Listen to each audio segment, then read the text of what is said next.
नमस्कार. स्वागत आहे तुमचं आपल्या यूट्यूब चॅनल सोनाली रेसिपीजमध्ये. तर आजची खास रेसिपी आज आपण बनवणार आहे.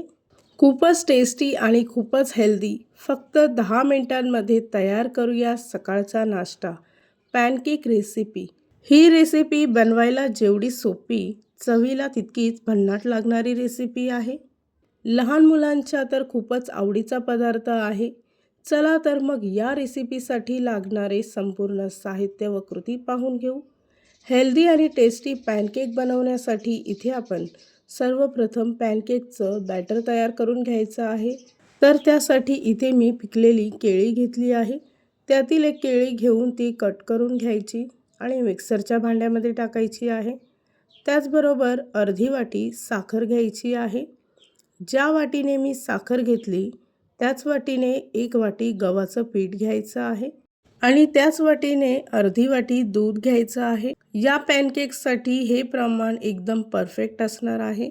अशा पद्धतीने जर का तुम्ही पॅनकेक तयार तर ते पहिल्याच प्रयत्नात एकदम परफेक्ट तयार होईल. त्याचबरोबर 2 अंडी घ्यायची आहेत आणि इथे मी फ्लेवरसाठी व्हॅनिला इसेन्स घेतला आहे किंवा वेलची पूड घ्यायची आहे. त्याचबरोबर इथे 1 चमचा मध टाकायचा आहे आणि 1 इनोचं पॅकेट घ्यायचं आहे. इनो नसेल टाकायचं तर तुम्ही याऐवजी 1 चमचा बेकिंग पावडर टाकू शकता. पाणी न टाकता हे मिश्रण मिक्सरमध्ये बारीक वाटून घ्यायचं आहे. इथे आपलं पॅनकेकसाठी लागणारं बॅटर तयार झालं आहे. त्यानंतर आपण पॅनकेक बनवायला सुरुवात करूया. तर त्यासाठी गॅसचा फ्लेम मध्यम आचेवर ठेवून एक पॅन ठेवायचा आहे. त्यामध्ये 1 पळी पॅनकेकचं बॅटर टाकून त्यावर झाकण ठेवायचं आहे.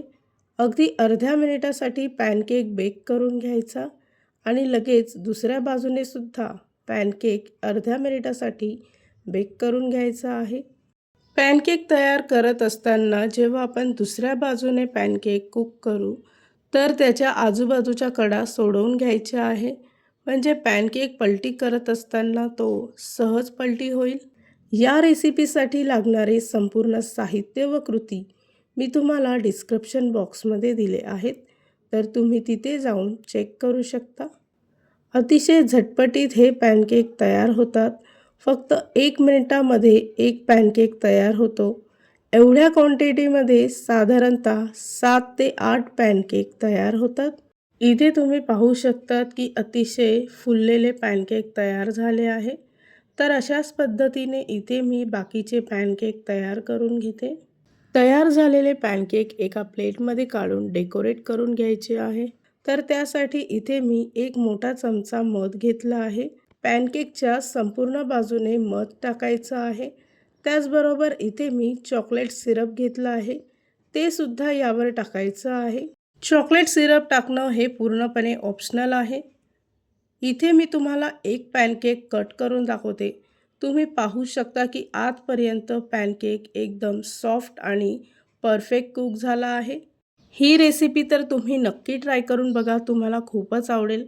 आणि जर का तुम्हाला हा आजचा व्हिडिओ आवडला असेल तर प्लीज लाईक, शेअर आणि कमेंट करा. चॅनलवर नवीन असाल तर सबस्क्राईब करा. सबस्क्राईब केल्यामुळे काय होईल, जेव्हा मी रेसिपीचा नवीन व्हिडिओ अपलोड करेल तर त्याचं नोटिफिकेशन तुमच्या मोबाईलवर येईल. आणि पुन्हा भेटूया आपण अशीच एक रेसिपी घेऊन.